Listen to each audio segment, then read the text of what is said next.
Okay, hi everyone. It is Thursday. I'm sitting in front of my chicken family picture. Do you like my picture? There's the rooster and the mama chicken, and there's babies, and they're in the garden. It's a real painting. I got it when I was in Indonesia, and it got shipped back to Australia by aeroplane, and Eric and I were really scared it would get damaged, but it's not, and it's in my kitchen, and it's so pretty. I'm with Eddie. Eddie is the live audience today, and we're up to I thought we were up to page 130. Let me check. Yeah, I'm pretty sure. Oh no, we're up to page 132. All right. Okay. This section is called Colours. Julia opens the metal box. I see a row of little squares. Green, blue, red, black, yellow, purple, orange. The colours seem to glow. She pulls out a brush on a thin tuft of a tail at its end. She dips the brush in water and wets the paper and then taps at the red square. When the brush meets the damp paper, pink petals of colour unfurl like morning flowers. I can't take my eyes off that magical brush. For a moment, I'm almost not thinking about Ruby and Mac and the claw stick and Stella. Almost. Julia touches yellow, then blue, and there suddenly is the green of a freshly woven nest. She touches blue, and her paper turns to summer sky. Oh, Jeremy's just joined us. Hi, Jeremy. I'm just reading the one and only Ivan. Black and white, and now I see she is painting a picture of Ruby. I can make out her floppy ears and her thick legs. Julia stops painting. She takes a few steps back and puts her hands on her hips, gazing at her work. She scowls. It's not right, she says. She glances over her shoulder at me. I try to look encouraging. Julia starts to crumple up the paper, then reconsiders. Instead, she slides it into my cage at the spot where the glass is broken. Here you go, she says. A Julia original. That'll be worth millions someday. Gingerly, I pick up the paper. I do not eat a single bite of it. Oh, hey, I almost forgot. Julia runs to her backpack. She pulls out 3 plastic jars. 1 yellow, 1 blue, and 1 red. She opens the jars and an odd, not food smell hits my nose. Julia pushes the jars one by one through the opening. Then she slides some paper through. They're called finger paints, she says. My aunt gave them to me, but really, I'm too old for finger painting. I stick a finger into the red jar. The paint is thick as mud. It's cool and smooth like bananas underfoot. I pop my finger into my mouth. It's not exactly right mango, but it's not bad. Julia laughs. You don't eat it, Ivan. You paint with it. Let me swap hands. Oh.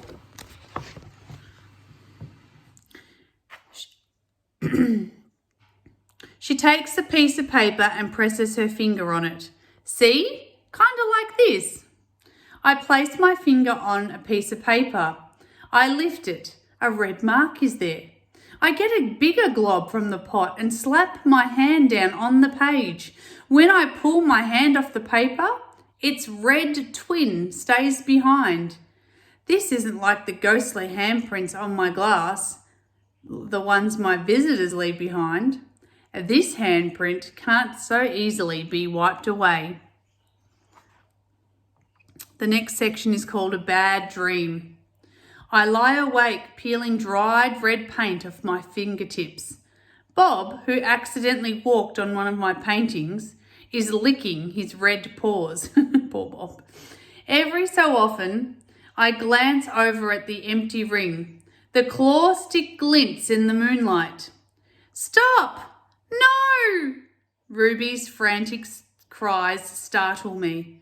Ruby, I call, you're having a bad dream. You're okay. You're safe.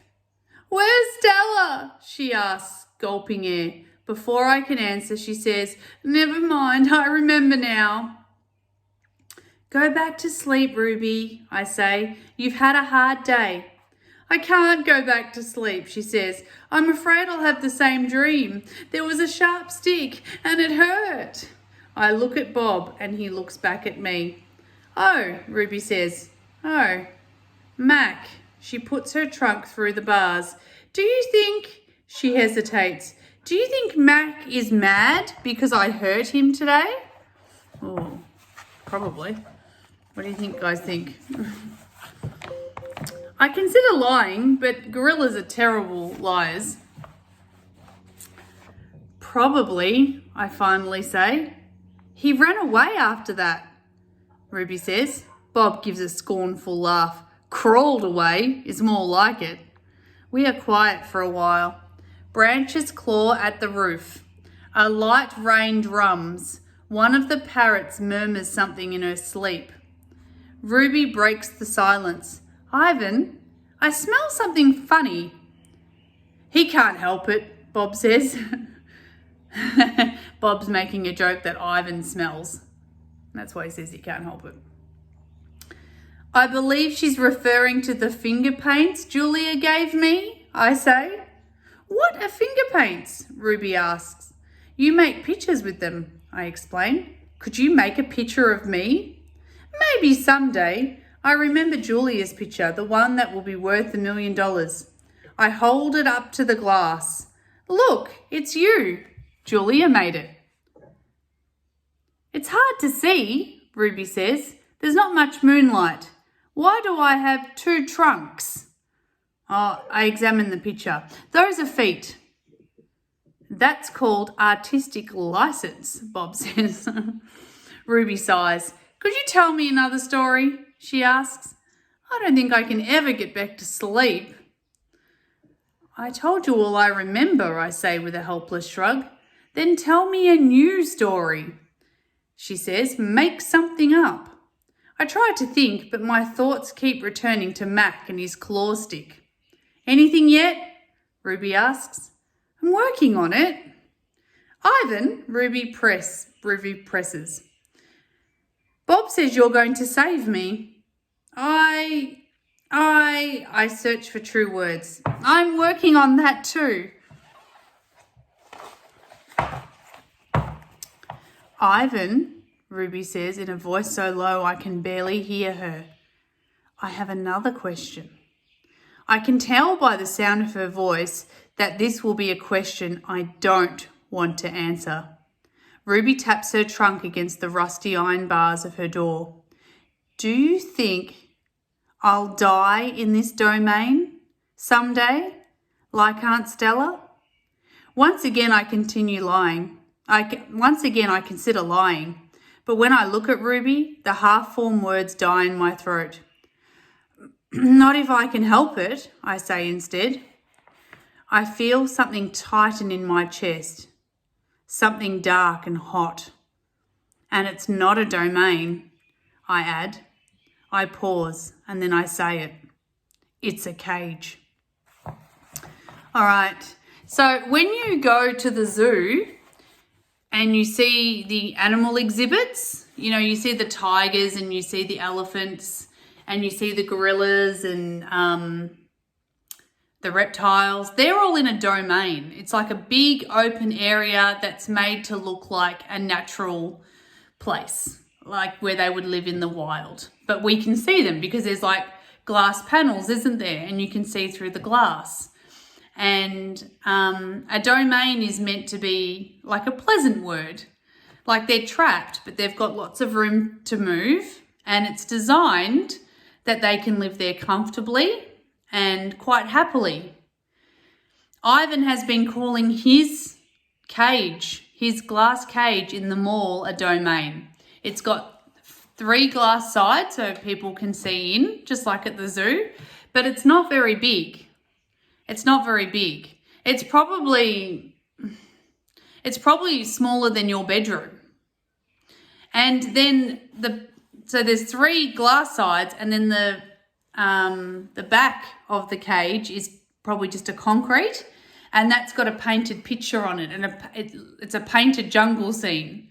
So it looks like Ivan is sitting in a jungle, but it's not a real jungle, is it? It's a painting.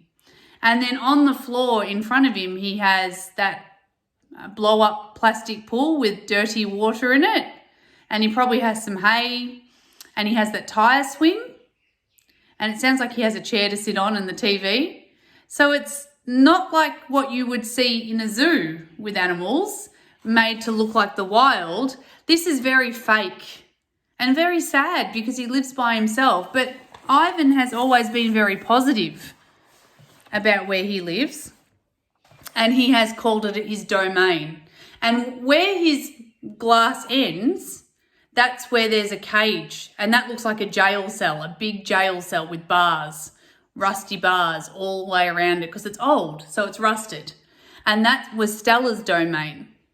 But Stella always said to him, it's not, I'm in a cage. And now Ruby's in there. And it's very small, remember, because Stella could only walk 2 steps either side. And then she was at the end, she was at the cage wall. And that's where Ruby is now. And Ruby is saying, am I going to die here? And Ivan's thinking, yeah, you probably are. But he said, not if I can help it. So he's going to try and come up with an idea to save Ruby so she doesn't have the same fate as Stella, where she dies in a cage. So there's that cage, they must be right next to each other. And then in the mall, there's other exhibits, other animal exhibits, just like a zoo, but this is much, much smaller. There's not much space. So Snickers, the dog, sleeps in Mac's office, and there's some parrots, so there must be like an aviary. That's not so bad because the parrots can live quite comfortably in there. And then there's monkeys. I don't know if there's monkeys anymore. Remember that Ivan talked about when he first came there was a monkey. There's a rabbit, isn't there, that rides a tractor or a motorbike or something. And there's a chicken. And they would have like little cages as well that people would be keeping clean. But the biggest concern is Ivan lives by himself with no other primates. And he lives in a concrete box, basically, with glass sides so people can look at him. And then next door to him is Ruby, and she's in a jail cell, basically, because it's got the bars. And it's right next door to him. So people can walk past and have a look, and they pay to get in. All right, I'm going to stop talking there because it's already 13 minutes, but I'm hoping this is causing you to have a visualization in your head of what Ivan's life looks like. For 30 years he has lived this way. Nearly 30. I think it was like 27 years or something. He's lived like this. That's a long time to be trapped indoors in a fake jungle by yourself. All right, more tomorrow.